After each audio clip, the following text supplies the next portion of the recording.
하나님 감사합니다. 또 이렇게 특별 새벽 기도회 또 셋째 날 또 우리 성도들의 발걸음을 하나님께서 이렇게 귀한 전으로 인도하여 주시고 하나님을 찬양하며 기도로 시작할 수 있도록 은혜 주시니 감사합니다. 바쁜 일상 속에서 또 하나님 새벽잠을 깨워 이렇게 나오는 발걸음이 참 어렵고 힘들지만 그럼에도 주님 앞에 은혜를 사모하는 마음으로 기도하고자 하는 마음으로 나왔사오니 이 시간 우리 하나님께서 이 자리에 있는 모든 성도들을 축복하여 주시옵소서. 이들의 기도에 응답의 역사가 임하게 하여 주시옵소서. 하나님의 말씀을 통해서 우리가 은혜 받는 복된 시간으로 우리 하나님 이 시간도 함께하여 주시옵소서. 예수님의 이름으로 기도드리옵나이다. 아멘. 우리 하나님의 말씀을 보겠습니다. 이사야서 44장 21절부터 23절까지의 말씀입니다. 구약성경 1022페이지 이사야 44장 21절부터 23절까지의 말씀, 우리 다 같이 한 목소리로 함께 읽겠습니다.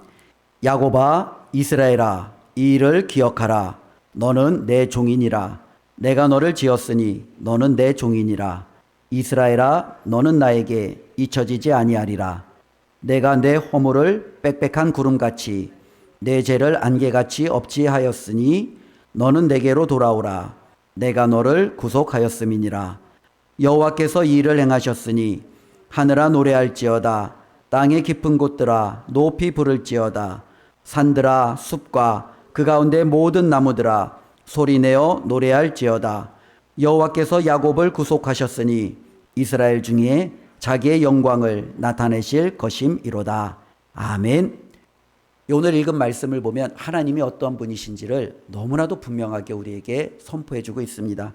21절에 보면 내가 너를 지었다. 우리의 창조주 하나님이시죠. 22절에 보면 내가 너를 구속하였음이로라. 우리의 구원자 되시는 하나님이십니다. 그래서 성경은 끊임없이 하나님이 누구신가? 라고 저와 여러분들이 질문할 때마다 나는 너를 지으고 너를 만든 너의 창조주니라. 나는 너를 죄로부터 구원한 너의 구원자다라는 하나님의 놀라운 선언을 듣게 됩니다. 그리고 성경은 바로 이 말씀을 우리에게 계속적으로 가르쳐주고 있습니다. 문제는 우리가 하나님의 이와 같은 모습을 종종 잊어버리고 살 때가 참 많이 있다라는 거죠. 그리스 신화에 보면은 트로이 전쟁에 관한 약간 에피소드 같은 게 있죠. 이 트로이 전쟁에 보면은 헬레네라는 그리스의 굉장히 이제 그 아름다운 여인을 두고 일어난 전쟁이죠. 이 트로이의 이제 왕자 이제 파리스가 그리스에 갔다가 헬레네를 보고 한눈에 반해서 그녀를 이제 납치를 해갑니다. 그러자 이제 그리스와 이제 스파르타가 이제 난리가 난 거죠. 그래서 이제 이 그리스의 헬라의 연합군이 결성이 되어 가지고 이제는 트로이로 가서 그 헬레나를 구출하고 트로이를 응징하겠다라는 내용으로 시작이 되어집니다. 그래서 이제는 모든 군대를 모았고 그 군대 총사령관이 누구냐면 아가멤논이라는 사람이 이제 총사령관이 되었어요. 근데 이제 예전에는 배를 타고 가려면은 사람들이 풍력이나 아니면은 노를 져서가 되는데 배는 노를 저어서 가기가 굉장히 어렵죠. 뭐 가까운 근해는 뭐 어떻게 해서든지 이동할 수 있지만 장거리를 가려면은 바람이 아니고서는 이동할 수가 없는데 문제는 군대는 모였는데 바람이 불지 않는다는 거예요. 그래서 엄청난 오랜 시간 동안 바람이 불지 않으니까 이 아가멤논이 신을 달래기 위해서 자신의 딸을 신에게 바칩니다. 그러자 서풍이 불어서 이제는 바로 이 트로이 원쟁을 진행해 나갔다라는 내용이 나오죠. 여기서 굉장히 중요한 어쩌면 하나의 사건을 우리가 보게 되죠. 세계에서 가장 큰 담수호라고 하면은 바이칼호라고 이 러시아 이 내륙 한복판에 있어요. 보통 이제 뭐 그것보다 더 큰 호수가 있지만 그거는 담수가 아니라 이제 해수죠. 이제 소금물이기 때문에 이제 민물의 가장 큰 호수는 아마 이 바이칼호로 알려져 있는데요. 이 바이칼호에도 하나의 전해지는 전설이 있는데 한 소녀가 병든 아버지를 고치기 위해서 그녀가 이제는 그 바이칼 호수에 다스리고 있는 신에게 자신을 이제 희생하며 몸을 던집니다. 그러자 이제는 그 바이칼호가 엄청난 고깃대를 이제 그 마을에 주고 또 이제 그 소녀의 아버지는 병에서부터 나음을 얻었다라는 내용이 나오죠. 우리나라에도 이와 유사한 그 동화가 있죠. 뭐가 떠오르시나요? 심청전이죠, 그렇죠? 심청전, 그죠? 이 심청이 아버지 심봉사, 그렇죠? 눈을 보지 못하는. 그러자 어느 날 이 심청이가 공양미 300석을 부처님에게 내면 이제 아버지의 눈을 뜰 수 있다라는 것 때문에 이제는 자신의 몸을 이제는 중국에 이제 상업을 왔다 갔다 하는 그 상인들에게 자신의 몸을 팔죠. 왜냐하면 그들은 바다를 이제 왔다 갔다 할 때 그들이 건너는 해역이 물살이 세니까 그 바다를 다스리는 용왕에게 바칠 희생제물이 필요한 거예요. 그래서 이제 심청이가 자신을 그들에게 맡기고 공양미 300석을 받고 이제 그 배를 탔습니다. 배를 타고 가더니 아니나 다를까 정말로 풍랑이 일어났고 이제 그 심청이는 바로 이제는 그 인당수에 몸을 던져 그와 같은 사건이 일어나죠.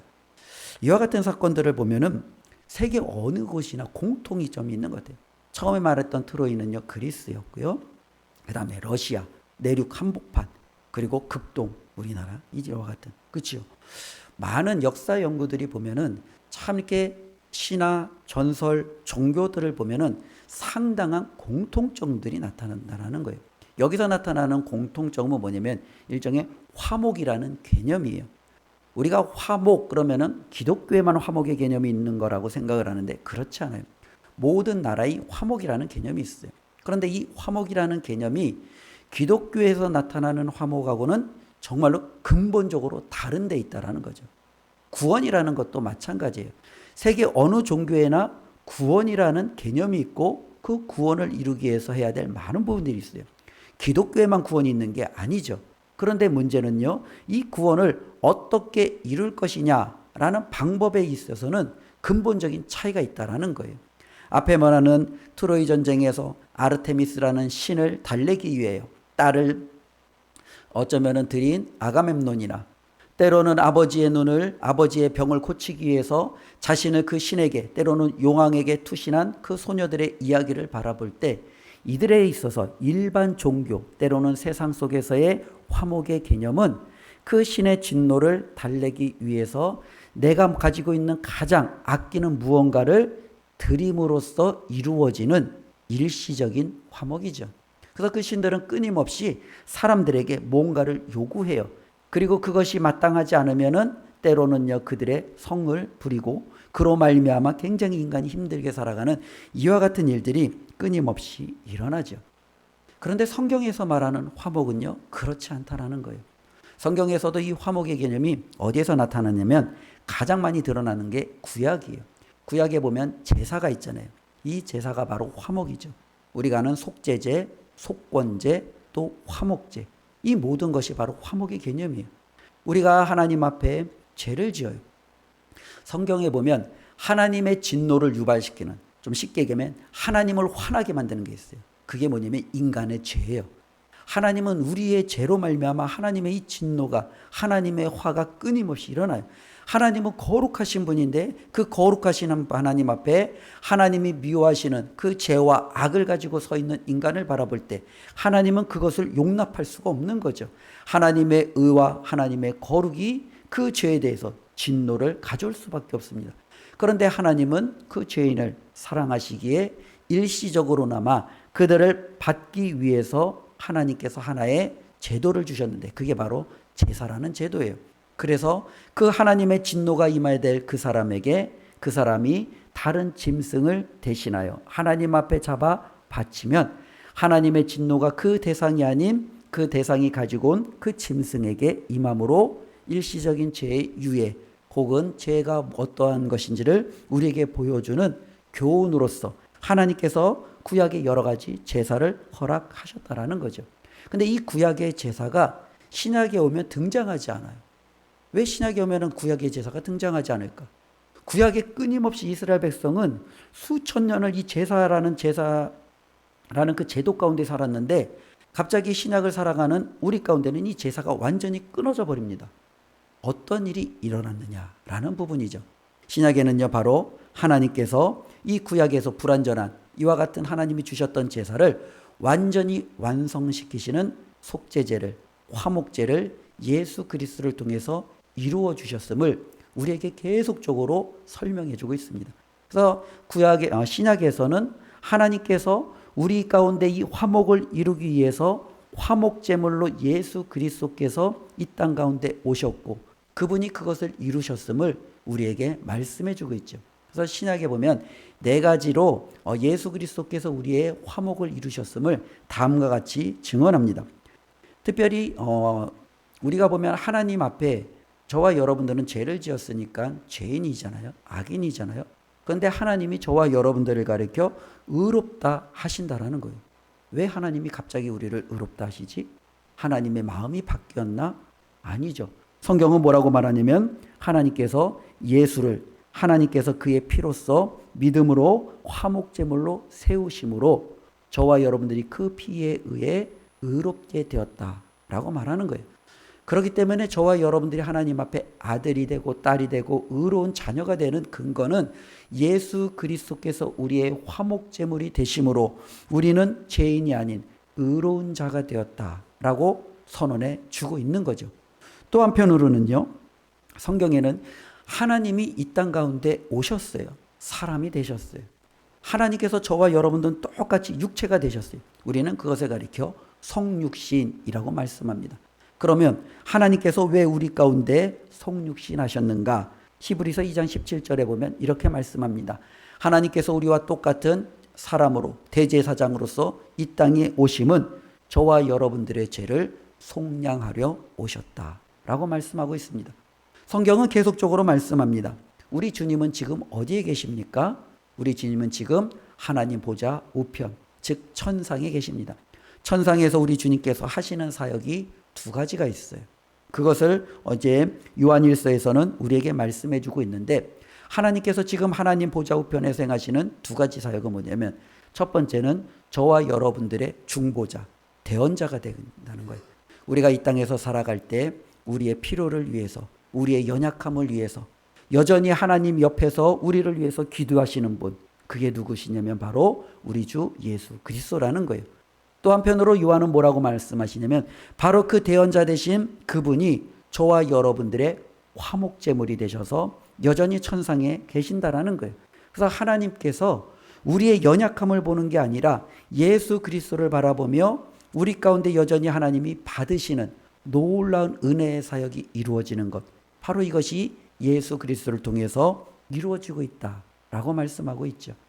또 한편으로요, 성경은요, 저와 여러분들에게 이 화목에 대해서 하나님의 사랑에 대해서 가르칠 때 말씀하고 있습니다. 하나님은 사랑이라고 말씀하십니다. 그리고 사랑이 무엇인지를 우리에게 말씀해 주실 때 하나님은 저와 여러분들의 죄를 속하기 위하여 화목제물로 그 아들을 보내셨다라고 여전히 요한은 우리에게 증언해 주고 있습니다. 이 모든 것을 보면 성경에서도 가장 중요한 핵심 개념 중에 하나가 뭐예요? 화목이에요.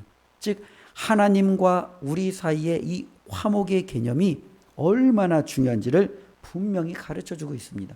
그런데 이 화목의 개념이 앞서 말했던 트로이 신화라든지 바이칼에 일어나는 전설이라든지 아니면 우리나라의 심청전의 그런 전래 동화와 같은 이야기라든지 이것과 극명히 다른 차이점이 우리에게 몇 가지가 느껴지잖아요. 그 차이점 중에 하나가 가장 중요한 건 뭐냐면 바로 하나님과 우리 사이의 관계를 회복하기 위해서 다른 종교들이 요구하는 것은 사람들이 뭘 하라는 거예요. 자식을 바치든 너 자신을 희생을 하든 아니면 너가 그 신에게 뭔가 좋은 것을 행하든 네가 그것을 위해서 뭔가 하라고 우리에게 요구를 하고 있다는 거예요.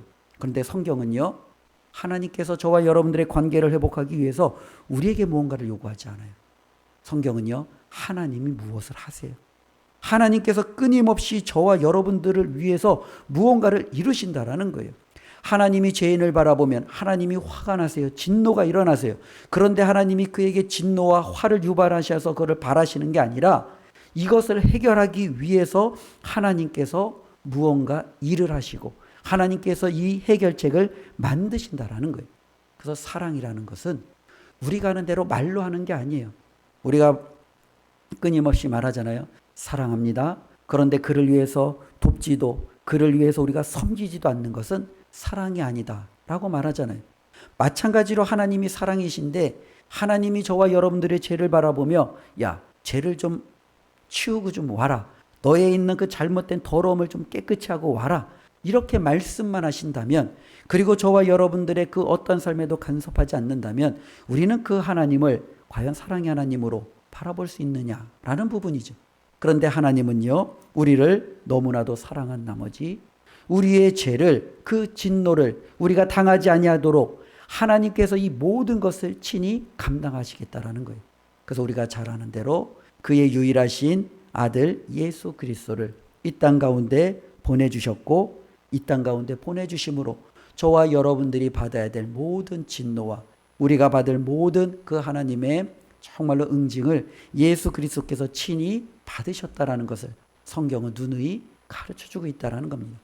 그래서 우리는요, 예수 그리스도의 죽음 가운데 저와 여러분들은 구원받았고 우리는 하나님의 자녀가 되는 놀라운 은혜가 되었다라는 것을 성경은 계속해서 우리에게 가르쳐 주고 있습니다. 구약의 제사에 그가 보여주는 것은 너무나도 분명해요. 많은 분들이 구약의 제사는 우리가 그 제사를 드림으로 우리의 죄가 용서되는 것입니다 라고 말하지만, 실질적으로 구약의 제사는 우리의 죄를 용서하지 못해요. 이것은 하나의 상징을 보여주는 거예요. 왜요? 내가 죄를 지으면 이 짐승처럼 죽게 됩니다라는 거예요. 그래서 구약의 제사는요, 끊임없이 드려질 수밖에 없는 거예요. 그들은 제사를 드릴 때마다 뭘 느끼냐면 내가 이렇게 죄인이구나, 내가 이렇게 죽을 수밖에 없구나, 그것을 느끼는 거예요. 그런데 이와 같은 죄인이 받아야 될 그 죽음을 우리 주 예수 그리스도께서 대신 받은 것이 화목제물로 이 땅에 오셔서 죽으신 십자가의 죽음이라는 겁니다. 예수 그리스도께서 저와 여러분들을 향하여 정말로 그 대신 죽으심으로 하나님은요, 자신이 어떠한 분인지를, 그리고 예수님을 통해서 하나님의 사랑이 얼마나 크신지를 우리에게 너무나도 분명히 보여주었다라는 겁니다.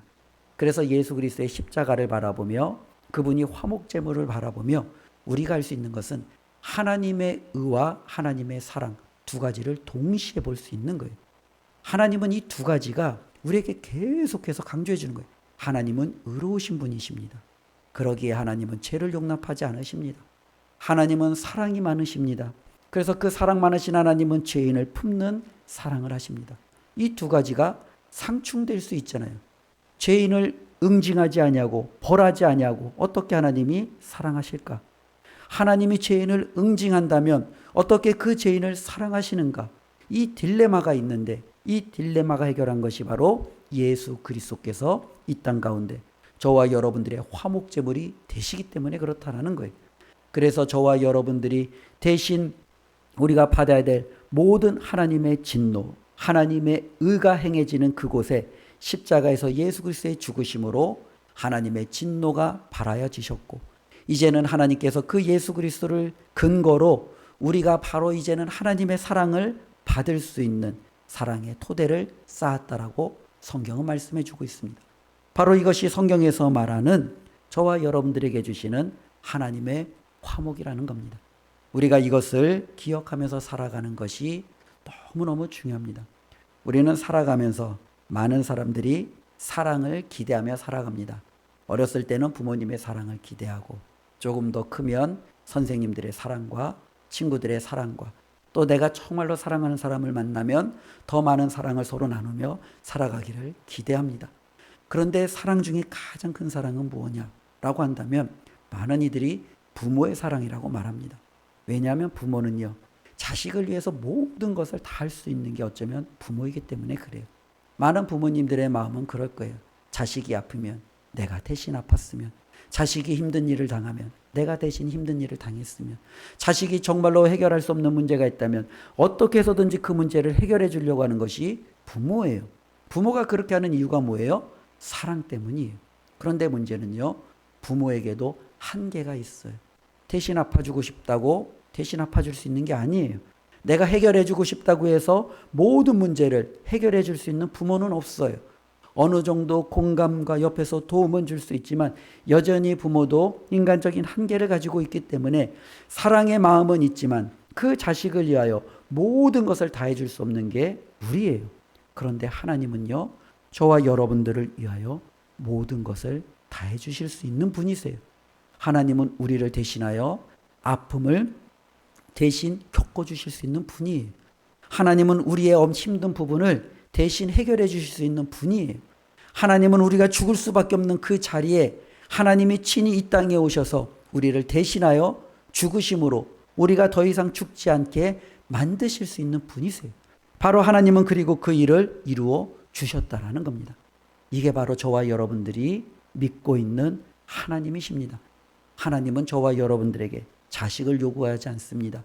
우리의 삶의 희생을 요구하지 않습니다. 하나님은 말씀합니다. 내가 너를 위해서 이 모든 것을 이렇게 다 이루었는데 이것을 받아들일 것을 우리에게 요구하시는 거예요.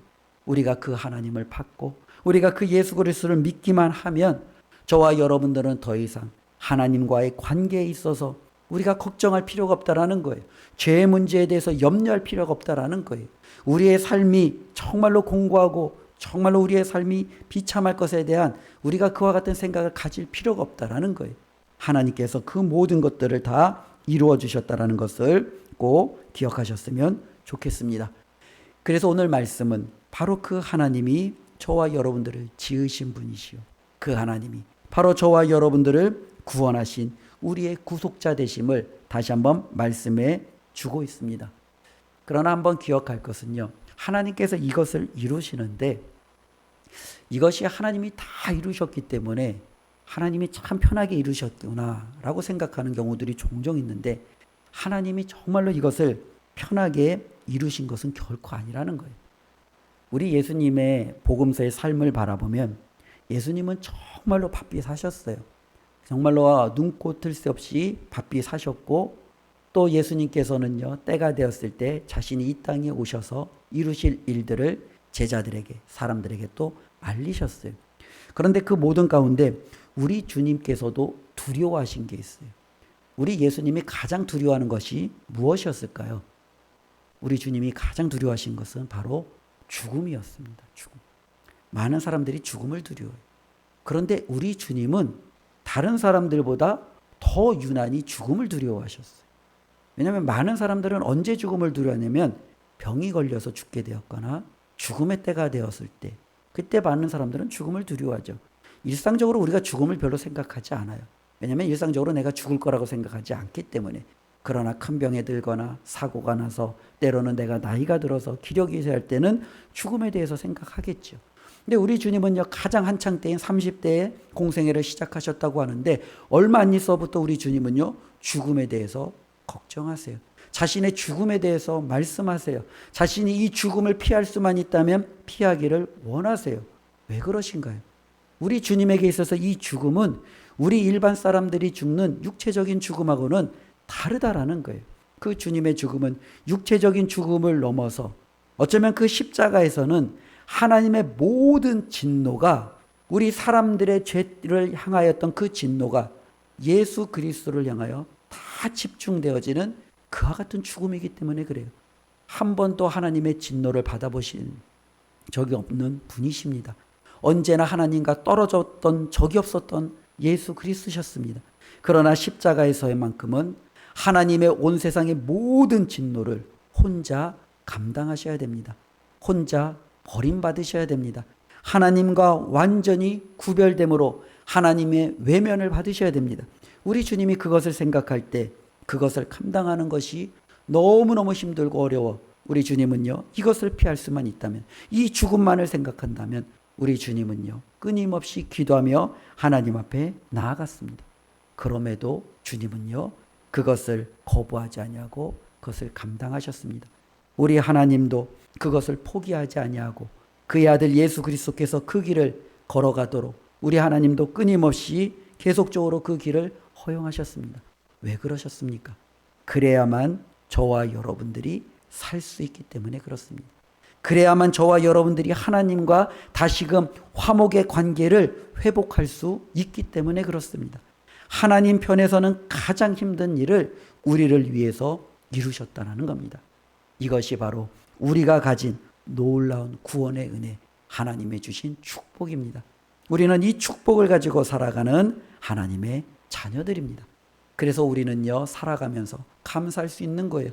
기도할 수 있는 거예요. 찬양할 수 있는 거예요.